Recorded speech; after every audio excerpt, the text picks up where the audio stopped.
Ibu Gosong, apa kabar Ibu Gosong? Baik, alhamdulillah sehat. Alhamdulillah sehat ya Bu. Semangat. Di situasi kayak ini memang kita harus selalu menjaga diri ya. Situasi pandemi COVID, situasi ada banyak persoalan memang khususnya terkait dengan kesehatan kita harus jaga diri. Ya. Aktivitas sehari-hari Bu Gosong gimana nih? Iya, saya tugas sehari-hari saya ini pengembang teknologi pembelajaran. Jadi tugas negara ya, karena saya kan ASN ya. Oke. Jadi tugas sehari-hari saya adalah mengembangkan mengembangkan model pembelajaran, media pembelajaran dan juga aplikasi pembelajaran. Jadi untuk dunia pendidikan. Seperti itu. Jadi Ibu Gosong ini bekerja dalam dunia pendidikan. Nah, kebetulan di ICA ya, ini ada lembaga penelitian dan pengembangan ICA. Di situ saya bertugas sebagai wakil ketua. Oke. Nah, tema obrolan podcast hari ini adalah soal gimana sih melindungi anak dalam penggunaan internet. Gitu. Internet yang aman kayak apa? Di tengah pandemi ini kan mau tidak mau kemudian anak-anak kita ini sangat tergantung. Ya, sangat tergantung betul dengan apa namanya. Saya juga merasakan. Gitu dong. Kita aja gua juga begitu. Iya, sama. Kenapa Mbak penting soal perlindungan anak dilindungi lah, apa tahu gimana caranya agar orang tua khususnya di rumah. Gimana? Jadi kenapa ini anak itu perlu dilindungi untuk penggunaan atau pemanfaatan internet ini ya, kayak gitu ya. Ya karena memang anak-anak ini belum bisa menyaring informasi yang benar dan hoax gitu.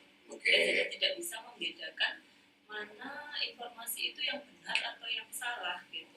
Sehingga ini memang harus kita kita dampingi supaya anak-anak itu tidak termakan hoax misalnya seperti itu. Kemudian juga banyak sekali ya sebenarnya pengaruh negatif dari informasi yang ada di internet tersebut, sehingga kita harus mendampingi ya supaya tidak terpengaruh hal-hal negatif yang ada di sana. Misalnya apa sih Mbak soal yang negatif di internet yang itu bisa berpengaruh buat anak? Iya, kalau kita temanya bullying itu kan ada juga yang body shaming ya, jadi ngejek itu loh Mas. Jadi kamu gendutan itu misalnya seperti itu kan body shaming ya, jadi itu kan tidak boleh seperti itu. Nah itu bikin anak itu down ketika dia itu diolok-olok temannya di sosmed, itu sangat berdampak secara psikis pada anak tersebut. Nah selain itu ya banyak sekali ya kasus yang anak-anak terlalu vulgar menyampaikan informasi tentang dirinya di sosmed tersebut, sehingga dikejar oleh orang-orang tertentu yang menjurus pada pelecehan seksual misalnya seperti itu. Oke. Ya. Itu bahayanya orang anak-anak kalau tidak kita dampingi dan tidak kita edukasi di dalam penggunaan kawin bisa kayak begitu ya.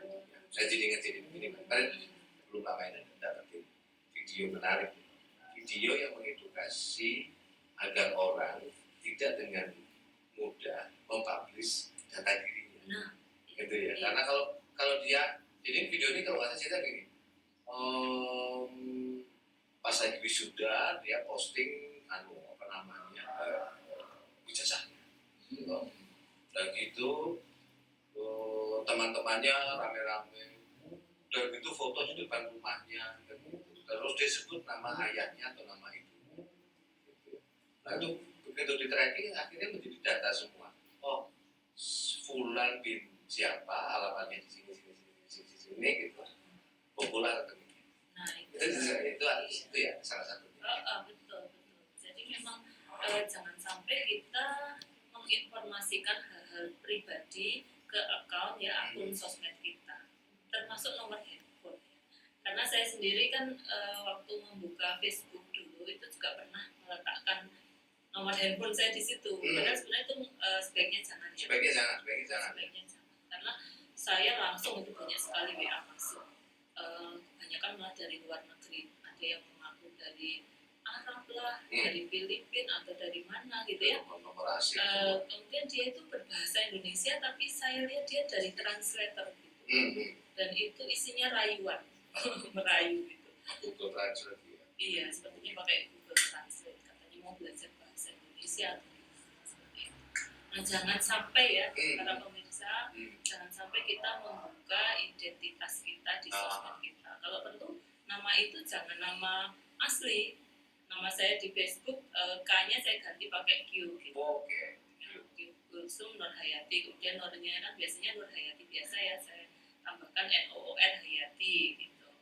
Jadi memang jangan membuka semua identitas kita di dalam sosmed karena itu sangat berbahaya buat kita ya, karena banyak sekali predator online yang nanti saya akan kesana, gitu. saya akan kesana soal predator online, soal grooming atau soal rayuan-rayuan seksual. Tapi saya sebelum kesana, ini tadi di diskusi awal kita tadi ngobrolin toh, ini juga banyak banget ibu-ibu kita atau ayah, dan saya kira tidak hanya perempuan tapi juga bapak atau ayah yang menenangi menenangkan gitu, dikasih gawe, dikasih gadget, dia nggak rewel atau dia mestinya kayak apa sekarang buat orang tua dengan anak yang misalnya masih kategori anak lah bawah 17 tahun, mestinya melakukan seperti apa? Ini tergantung anaknya usia berapa ya. Oke, Mbak bisa klarifikasi dari berapa ke berapa? Iya, sekarang saya ambil yang anak usia ini aja deh, karena sekarang yang paling besar dampaknya atau bahayanya itu kan pada anak usia dini. Nah, pada anak usia dini itu kan sudah bisa kita ajak untuk berkomunikasi ya. Artinya kita perlu membuat sebuah komitmen. Meskipun sama anak-anak komitmen itu saya rasa bisa ya.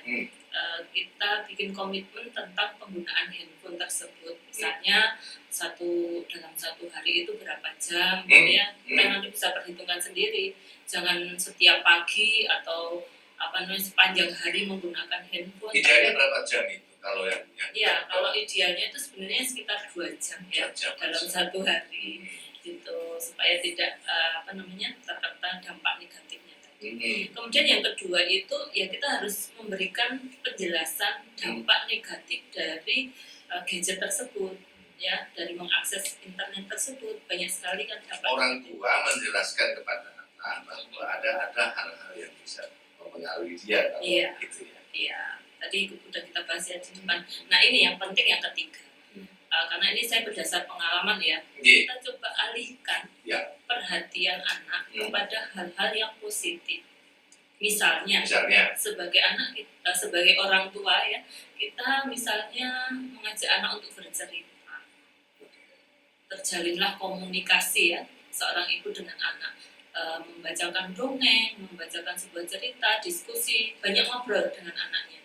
Itu hal yang paling sederhana ya. Saya yakin semua ibu bisa melakukan. Juga ayah saya kira. Dan ayah juga bisa melakukan. Kemudian yang kedua, mengalihkannya itu begini. Setiap anak itu pasti punya potensi, punya bakat, punya kemampuan. Banyak sekali aktivitas lain yang bisa mengurangi kecanduan anak pada gadget. Misalnya olahraga. Ya, kemudian yang kedua itu seni dan juga hobi-hobi yang lain, misalnya hobi memasak dan sebagainya, gitu ya. Olahraga ini sangat penting sekali ya, saya rasa. Jadi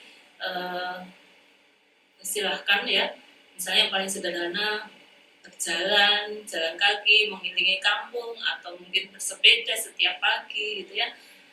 Ataupun olahraga yang dilatihkan, misalnya pencak silat, ya bela diri dan sebagainya. Itu kita lihat bakat anak, kalau memang dia itu ada minat untuk olahraga di bidang itu, tolong difasilitasi, disalurin aja. Disalurin. Ya, ini sudah saya praktekkan ya pada anak saya. Kebetulan anak saya itu atlet gitu, atlet sepak bola, dan ketika SMA itu menjadi atlet basket gitu. Kemudian yang berikutnya seni ya. Musik, ya misalnya musik atau seni apapun. Biasanya paling disukai musik sih ya, karena sekarang kan ada TikTok segala macam. TikTok itu bisa dimanfaatkan. Itu kan salah satu konten yang ada di gadget ya, yang banyak dikeluhkan oleh orang tua. Tapi kalau kita bisa memanfaatkan TikTok itu dengan baik, saya rasa itu juga bisa bermanfaat. Jadi alihkan perhatian anak sesuai dengan minat dan bakatnya. Misalnya memasak tadi, hobi memasak itu juga bisa. Punya hobi anak. Oke, jadi Iya. saya menggarisbawahi ini soal orang tua mendamping baik ibu maupun ayah apa namanya, mengalihkan perhatian gitu toh, biar tidak selalu apa namanya megang gadget. Betul. Tapi masalahnya sekarang gini Mas, yang kecanduan gadget itu kan tidak hanya anak, tapi orang tuanya juga kecanduan. Itu bapaknya gitu ya. Iya, masalahnya di situ. Gitu. Jadi kita sendiri sebagai orang tua juga ngasih contoh ya. Memberikan contoh supaya tidak terlalu bolak-balik pegang gadget seperti itu. Karena anak itu kan pintar sekali ya, ibu aja seperti itu, main handphone terus, bapak main handphone terus gitu ya. Iya, pasti itu. Jadi saya jadi teringat kalau anak saya itu kalau protes ke saya sih tidak gadget tapi saya buka laptop terus wabu karena kamu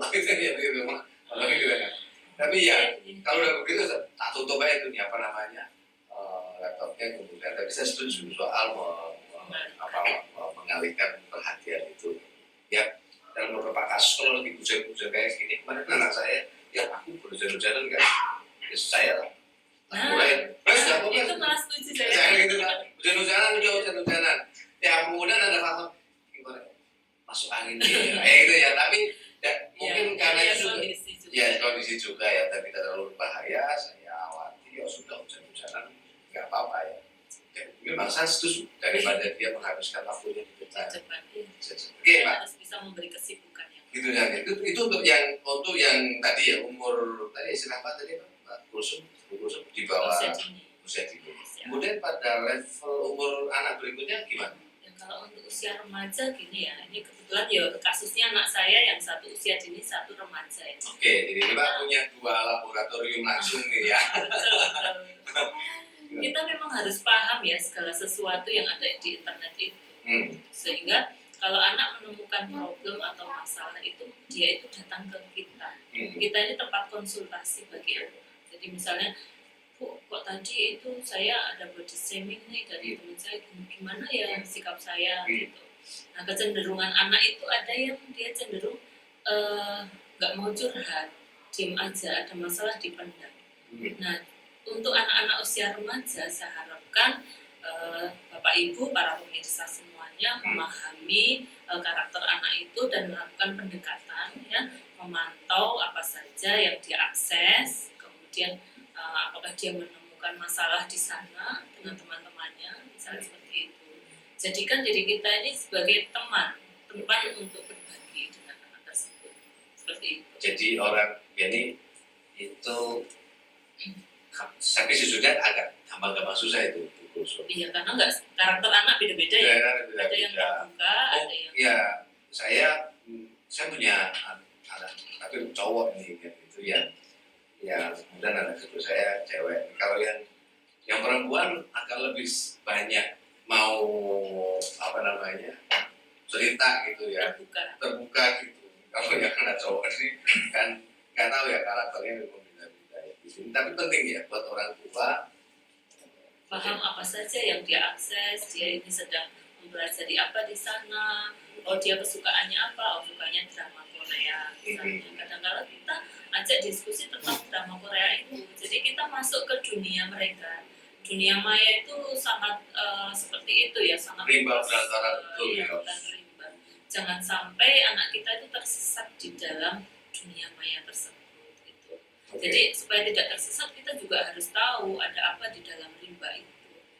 Artinya teknologi ini nggak mungkin artinya teknologi yang terus akan tetap berkembang dan kita mungkin sangat api juga nggak bisa kalau membutuhkan teknologi ini untuk kehidupan kita, tapi juga anak-anak itu dididik untuk punya apa namanya ya self protection ya, bahwa mana yang boleh mana yang nggak boleh. Oke Mbak, itu dasar ya, itu hal yang paling mendasar itu memberi bekal kepada anak didik kita, anak kita supaya tahu mana hal yang baik, hal yang tidak baik, yang boleh diikuti, yang tidak diikuti. Itu kan fondasi dalam pendidikan orang tua kepada Oh, oke. membedakan hal yang baik dan hal yang buruk. Terus selain tadi itu anak usia dini lah ya. Terus sekarang orang tua, Orang tua. ibu-ibu. Saya kira penting juga buat apa namanya ini buat teman-teman yang nonton ya. Buat orang tua nih yang nonton acara ini, saya kira penting juga. Gimana nih buat orang tua? Ya, orang tua saya rasa ini sosok yang sudah paham ya mana sesuatu yang baik, mana sesuatu yang buruk. Justru orang tua ini harus memberikan contoh ya kepada anak-anaknya apa yang dia manfaatkan dari gadget itu. Misalnya kalau orang tua itu saya rasa biasanya hanya WA ya kebanyakan, misalnya main WA atau Facebook. Nah, WA atau Facebook itu digunakan untuk apa? Ya, informasikan kepada anak-anak kita ya. Misalnya kita gunakan untuk aktivitas diskusi ya, misalnya berbagi resep atau berbagi pengalaman seperti itu. Saya rasa itu baik, bukan untuk gosip misalnya. Karena kebanyakan orang tua itu aktivitasnya itu tadi bergosip, menggunakan medsos gitu ya. Semacam itu. Ya. Jadi saya sering ngadepin itu. Aktivitas yang bermanfaat. Saya sering, jadi waktu kita sedang mencoba melakukan upaya apa namanya edukasi soal hoax gitu. Hoax terbesar ada di grup WA gitu loh. Silakannya di grup WA keluarga gitu ya. Yang saya Pak D, aku mau nilai gitu, mau mengingatkan Pak D gitu ya, tidak diingatkan tapi isinya apa tuh hoaxnya? Ya pokoknya kan copy paste aja kan, ini dari grup ini gitu. Beberapa soal kesehatan, dan termasuk dari isu COVID yang sebetulnya perlu ditelusuri lebih jauh apa namanya validitas informasinya. Tapi informasi dari sini COVID itu nggak apa-apa, gitu doang, main share. Tapi yang ndiko atau yang bicara di grup kok Pak D atau nggak enak ya. Ya, tapi kalau saya tentu akan saya ingatkan. Itu penting saya kira. Apa namanya? Ya, etika untuk berkomunikasi di media sosial itu saya rasa juga perlu diperhatikan ya. Kita jangan sampai mengumbar hal-hal yang tidak penting, menyebar hoax dan sebagainya. Itu dalam bertutur kata yang sopan gitu ya, menggunakan pakaian juga yang baik ya, seperti itu. Mbak, kembali ke soal memproteksi anak dari dampak negatif di internet ya, bagian dari kita sebagai orang dewasa, sebagai orang tua melindungi anak itu. Tadi ada sebelum ke pertanyaannya soal tadi pelecehan seksual yang di internet. Saya baca di data sampai itu juga terbelakangnya psikologi. Gimana Mbak kalau anak-anak remaja khususnya yang mendapatkan tanda kutip pelecehan seksual di dunia sosial, di dunia maya, rayuan lah, tadi Mbak juga cerita soal rayuan, soal predator yang sangat kurang ajar. Gimana caranya memproteksi korban anak-anak perempuan biar nggak terkena gimana? Kalau sudah terkena, kan gitu, apa yang harus dilakukan misalnya? Iya, baik. Supaya tidak terkena ya tadi hal-hal yang sudah saya sampaikan tadi ya, misalnya data-data yang penting itu jangan sampai kita publish selengkap-lengkapnya gitu ya. Bahkan kalau saran saya pakai nama samaran aja. Kemudian gini, ketika berkomunikasi dengan orang asing ya, itu kita jangan terlena gitu ya. Kadang-kala kan ada yang bilang, wah adik ini cantik sekali, seperti itu, ganteng sekali. Mau nggak besok saya traktir seperti itu, ketemuan dengan saya di tempat ini. Kita harus menginformasikan kepada anak bahwasanya hal-hal seperti itu seringkali terjadi, bahkan banyak yang sudah menjadi korban predator online yang menyampaikan rayuan-rayuan gombal ya melalui medsos itu. Jadi kalau sudah ada yang mengarah ke sana, stop, jangan ditanggapi, gitu, gitu ya. Jadi kita berusaha mendampingi, memberikan pengertian bahwasanya orang itu orang nggak benar, jangan sampai kita ikut sama orang yang nggak benar itu, gitu ya. Biasanya itu kan orang yang tidak dikenal, baru dikenal kan banyak sekali ya di Facebook itu yang mencari jodoh, mencari pacar dan sebagainya, akhirnya obrolannya menjurus ke seperti itu. Jadi kalau sudah ada mulai ke arah yang ya tadi rayuan, itu sudah indikasi dia sudah lebih baik stop aja. stop. Dan nggak punya, sebaiknya tidak mudah percaya pada orang asing atau orang lain. Kalau sudah agak fatal, saran saya sih diblokir aja atau sementara ditutup Facebooknya, gitu. Jangan akses Facebook dulu, karena biasanya itu akan dikejar terus. Itu untuk kasus yang sudah sangat fatal ya. Jadi kalau dia masih bisa mengatasi hal itu, orangnya itu kan diblokir juga bisa. Ya, saya mengamini itu, soal sudah banyak banget kasus. Ya belum lama juga di sosial media kita sempat terjadi keramaian ramai. Itu ada satu netizen yang kemudian di kota kita yang dari Jogja ini, waktu itu dikabarkan melakukan pelecehan seksual terhadap konselor, bahkan konselor psikolog kan gitu ya, macam-macam lah, sempat ramai itu di sosial media. Saya nggak tahu belakangan kasusnya itu sampai ke ranah hukum atau tidak. Jadi waktu itu saya dengar pesan-pesan. Jadi sampai ke ranah hukum kalau orangnya ketahuan siapa orangnya itu. Lebih baik begitu, gitu ya. Ya kalau kita bisa tahu orangnya yang melakukan itu bisa sampai ranah hukum. Nah masalahnya kan predator online itu kadang kan nggak terdeteksi. Anonim juga mereka ya, anonim yang menggunakan nama anonim. Tadi baru satu ya mas, baru yang apa namanya? Ya, mencegah. Terus. Nah kalau yang sudah kejadian, kalau sudah kejadian ya kalau saran saya sih Facebooknya tolong diblokir aja. Jadi sebaiknya anak tersebut jangan mengakses medsosnya itu, entah Facebook atau Instagram dan sebagainya. Kemudian yang kedua harus ada pendampingan, karena dia mungkin sudah shock, sudah mengalami tekanan ya psikis karena pelecehan seksual secara online ya seperti itu. Nah itu harus didampingi, kemudian harus dipulihkan ya kondisinya. Kalau memang sangat parah ya harus mencari psikolog. Kalau sudah sangat keterlaluan dan itu sangat membahayakan, boleh ke ranah hukum. Iya, kalau tahu siapa yang predatornya itu, iya kita bisa mempermasalahkan itu kalau ada identitasnya. Tapi kalau tidak, gimana kita akan mempermasalahkan ya? Iya ya. Ya ada cara lain sih, saya kira juga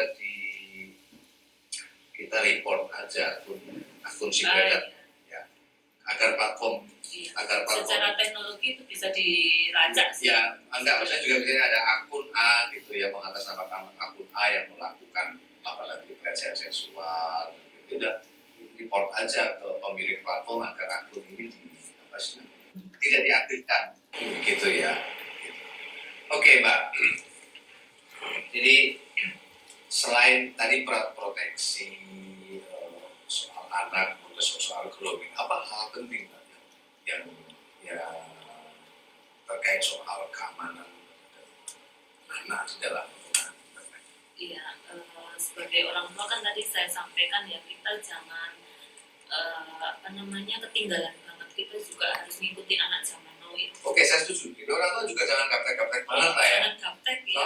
Oke. Ya, kita harus mengikuti anak zaman now ya, apa yang dia sukai, apa yang dia akses, kemudian apa aktivitas yang dia lakukan. Banyak sekali loh mas aktivitas yang dilakukan anak-anak ini.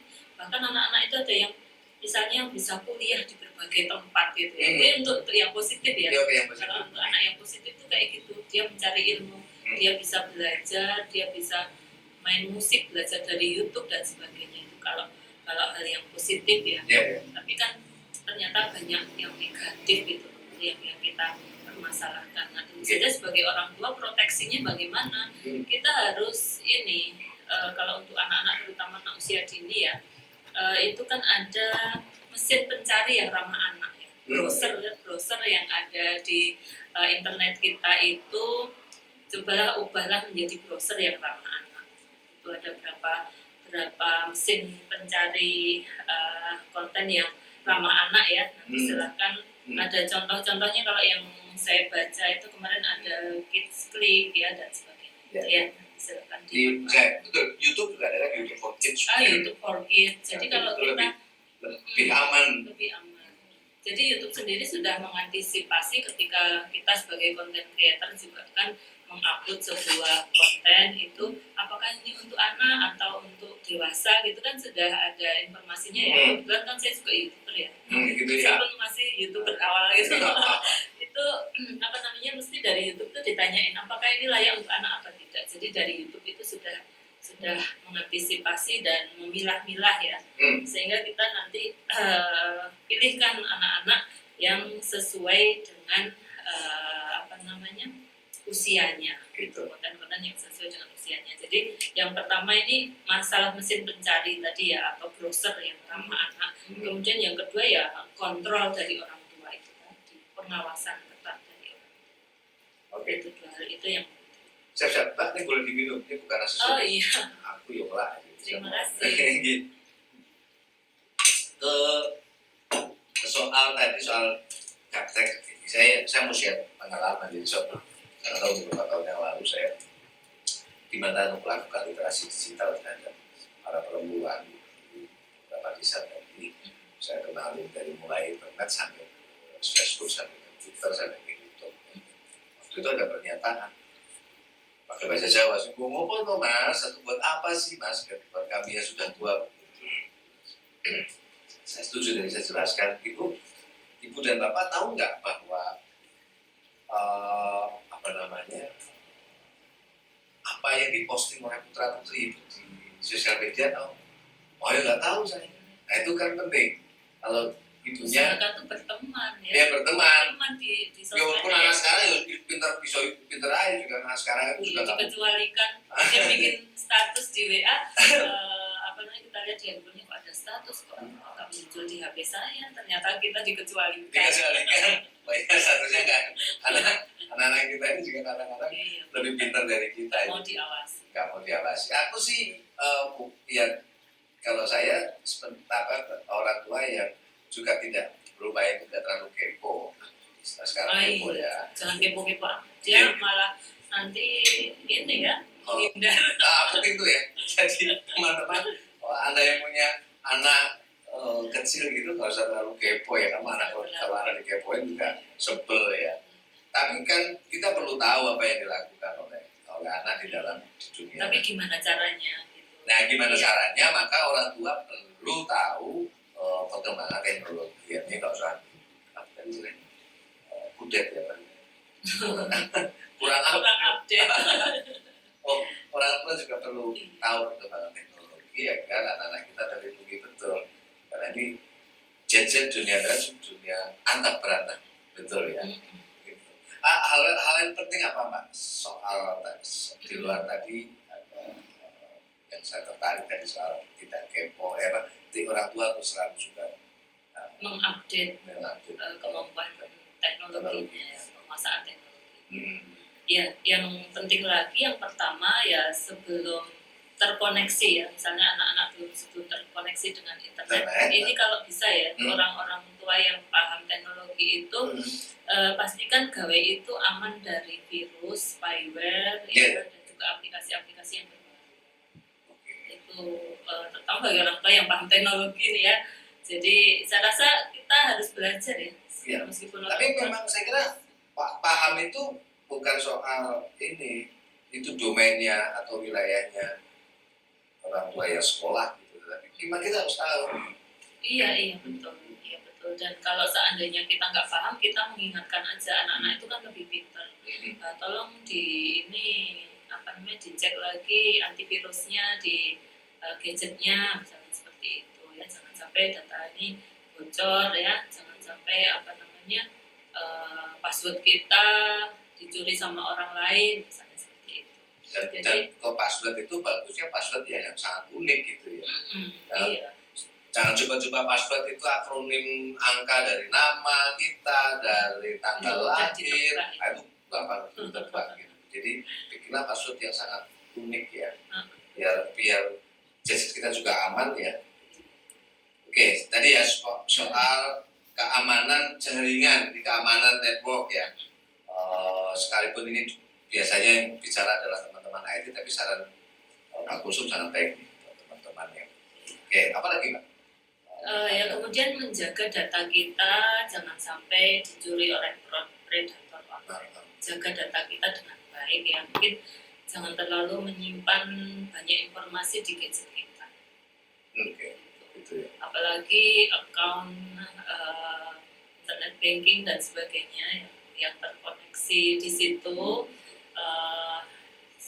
usahakan seminimal mungkin ya, karena itu sangat berbahaya ya, apalagi kalau yang uangnya banyak ya.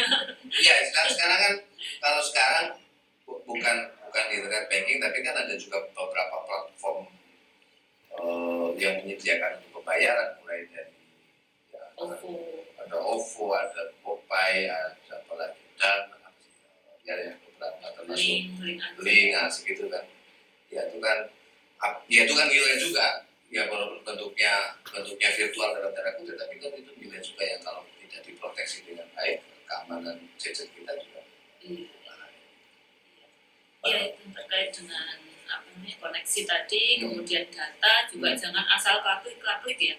Kadang-kadang ini internet itu kan kayak artificial intelligence ya, artinya dia itu merekam semua aktivitas kita. Kita hobinya membuka situs porno misalnya, maka akan muncul terus situs porno itu gitu. Jadi jangan klik sembarangan. Lihat dulu itu apa yang akan diklik itu ya, karena tiba-tiba akan muncul iklan, muncul informasi yang nggak jelas gitu. Jadi jangan sembarangan kita membuka situs-situs yang tidak jelas. Oh iya, aku dulu juga awal-awal saya tidak terlalu paham, buka laptop atau buka KW, masuk ke Google mau mengetik sesuatu, baru satu kalimat udah muncul gitu. Google ngerti kamu gitu ya. Iya. Gitu ya, ini kayak anu aja nih. Ya sudah ada kecerdasan buatan ya. Ya soal kecerdasan buatan yang kemudian bisa mendeteksi kepeminatan kita.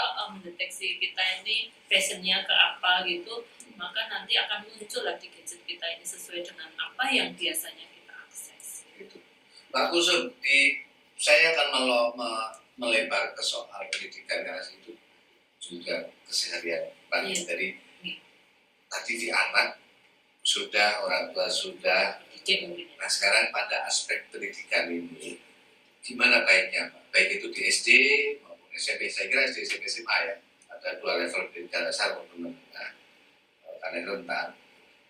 Gimana? Apakah penting di sekolah itu juga diajarkan soal literasi digital buat anak-anak?